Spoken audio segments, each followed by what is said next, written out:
Hello नमस्कार दोस्तों, कैसे हैं आप सभी और कैसी चल रही है आप लोगों की तैयारियां। वीडियो मेंस की आज का मॉडल पेपर 128 है। आज का 128 नंबर मॉडल पेपर करेंगे और अभी वीडियो मेंस पे थोड़ा ज़्यादा ध्यान दे दीजिए, टाइम नहीं है।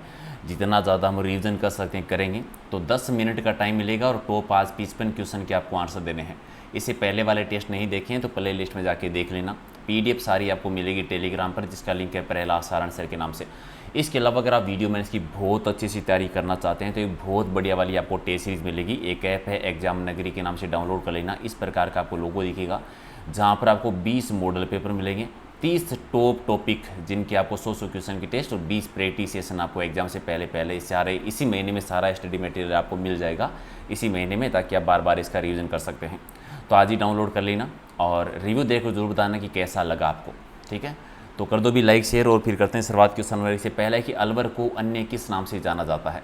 तो अलवर को राजस्थान का सिंह द्वार कहा जाता है, राजस्थान का स्कॉटलैंड कहते हैं। तो राइट आंसर आपका 3 है। नेक्स्ट है कि राजस्थान का कौन सा शहर 23.5 डिग्री उत्तरी अक्षांश रेखा से सबसे पास में है। 23.5 डिग्री उत्तरी अक्षांश रेखा यानी कर्क रेखा की बात कर रहे हैं और कर्क रेखा राजस्थान के दक्षिणी से होकर गुजरती है डूंगरपुर और बांसवाड़ा से। तो डूंगरपुर है और डूंगरपुर के अलावा एक और जिला है वो है बांसवाड़ा जिला। दोनों याद रखें, दोनों में सबसे नज़दीक है वो बांसवाड़ा है। राजस्थान का सबसे बड़ा क्षेत्र यानी भूगोल क्षेत्रफल की दृष्टि से भौतिक प्रदेश कौन सा है। सबसे बड़ा भूभाग जो है किसका है, वो है उत्तरी पश्चिमी मरुस्थलीय भूभाग, यानी टोटल का लगभग जो है वो 61.11% आता है। तो राइट आंसर आपका सी हो जाएगा सही आंसर। और पश्चिमी बालू का मुक्त मरुस्थलीय क्षेत्र जिसका विस्तार है जैसलमेर, बाड़मेर और चट्टानी भूभाग जो है ये किस अवसादी चट्टानों का बाहुल्य है। बालू का मुक्त प्रदेश यानी पथरीला मरुस्थल, चट्टानी मरुस्थल जिसको हम कहते हैं हमादा मरुस्थल कहलाता है। और यहाँ की जो चट्टानें हैं वो किस काल की है, वो टर्शियरी काल की यानी प्लेस्टोसीन युग की चट्टानें हैं। तो डी आपका सही। राजस्थान के सर्वाधिक निकट बंदरगाह कौन सा है। सबसे नज़दीक बंदरगाह है कांडला बंदरगाह। कांडला बंदरगाह आता है वो गुजरात में है। और राजस्थान का वह जिला कौन सा है जिसकी सीमा अंतर्राष्ट्रीय व अंतर्राज्यीय दोनों है, यानी अंतर्राज्यीय सीमा भी अंतर्राष्ट्रीय भी। ऐसे जिले जो हैं वो 2 जिले हैं।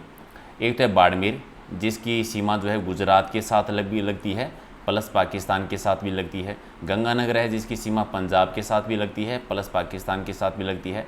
तो 2 जिले हैं ऐसे राजस्थान के, तो प्रयोग दोनों कह दीजिए, सी आपका सही। राजस्थान का मानक समय किस देशांतर रेखा से निर्धारित होता है। तो राजस्थान का मानक समय जो है वो किस रेखा से, तो 82.5 डिग्री पूर्वी देशांतर रेखा से। तो राइट आंसर क्या होगा, डी आपका सही आंसर है। अगला है कि राजस्थान का क्षेत्रफल का कितना भूभाग है रेगिस्तानी है। रेगिस्तानी एरिया आता है लगभग 2/3 भूभाग यानी 61.11% जो है वो रेगिस्तानी एरिया है। डी आपका सही। राजस्थान के शुष्क मरुस्थलीय भौतिक विभाग की कौन सी विशेषता नहीं आती है।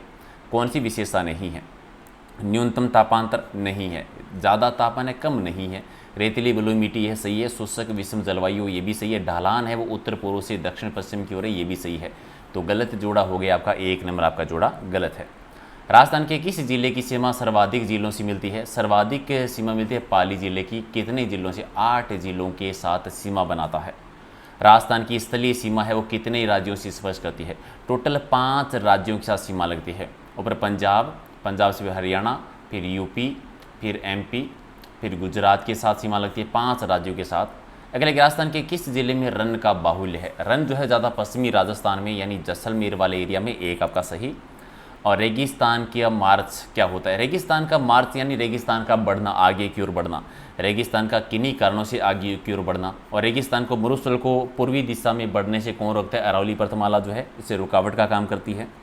मेसा पठार है वो किस जिले में है। मेसा पठार है चित्तौड़गढ़ में। चित्तौड़गढ़ का दुर्ग जो है मेसा पठार पर स्थित है, इसी आपका सही। और मुकुंदवाड़ा की पहाड़ियाँ हैं वो किन जिलों में स्थित है। मुकुंदवाड़ा की पहाड़ियाँ जो आती है ये हाड़ौती वाले क्षेत्र में आती है। हाड़ौती वाले क्षेत्र यानी कोटा झालावाड़ वाले एरिया में, सी आपका सही। अरावली पर्वत श्रृंखला के प्रमुख दर्रे कौन कौन से हैं। तो केवड़ा की नाल, देसूरी नाल, हाथीगुड़ा की नाल, ये अरावली पर्वतमाला के दर्रे हैं, सी आपका सही।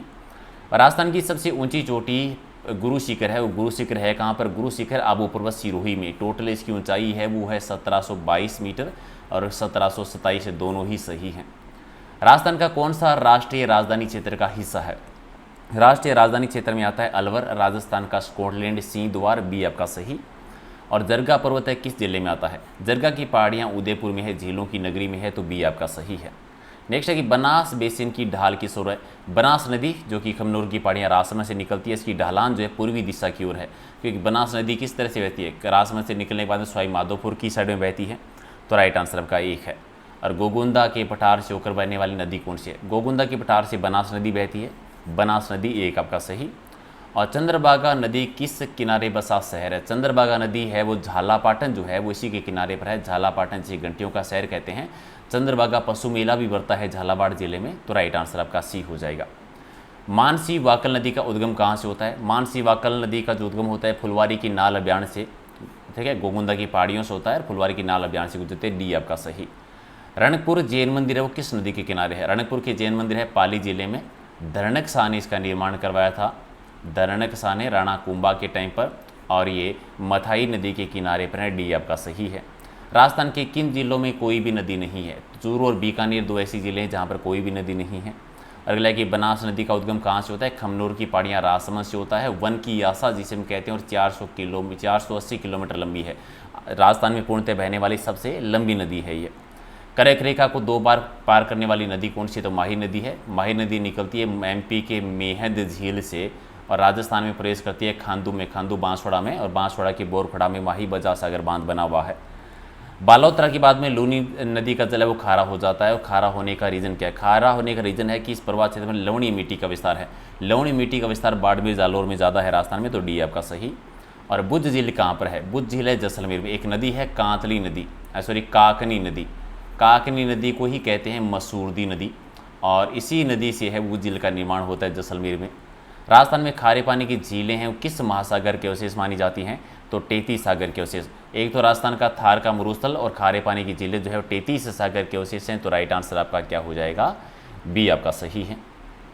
राजस्थान का कौन सा क्षेत्र है अत्यधिक नम है। अत्यधिक नम क्षेत्र जहाँ पर वर्षा ज़्यादा होती है, यानी बांसवाड़ा वाला एरिया इनमें से, तो डी आपका सही है। जी सॉरी हाड़ौती वाला एरिया सर्वाधिक नम है वो कौन सा है, हाड़ौती वाला क्षेत्र है। और एक ज़िले की बात करें तो झालावाड़, जहाँ पर सर्वाधिक वर्षा होती है।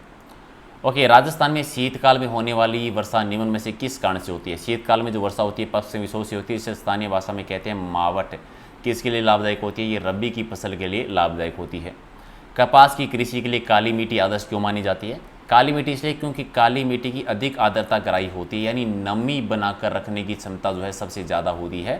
वैसे कपास का उत्पादन गंगानगर हनुमानगढ़ में ज़्यादा होता है।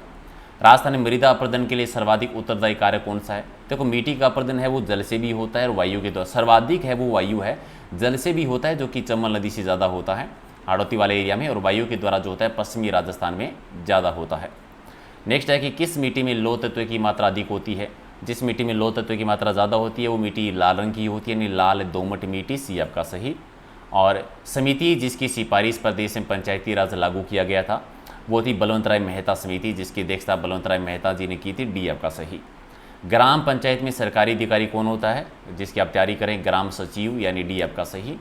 और राजस्थान के राज्यपाल को किसके द्वारा शपथ ग्रहण करवाई जाती है, तो राज्य के उच्च न्यायालय के जो मुख्य न्यायाधीश होते हैं वो शपथ दिलवाते हैं, डी आपका सही। लोकायुक्त संस्था है वो किस प्रकार की एक संस्था है, ये संविधानोत्तर और सहकारी सलाहकारी एक संस्था है, तो बी आपका सही।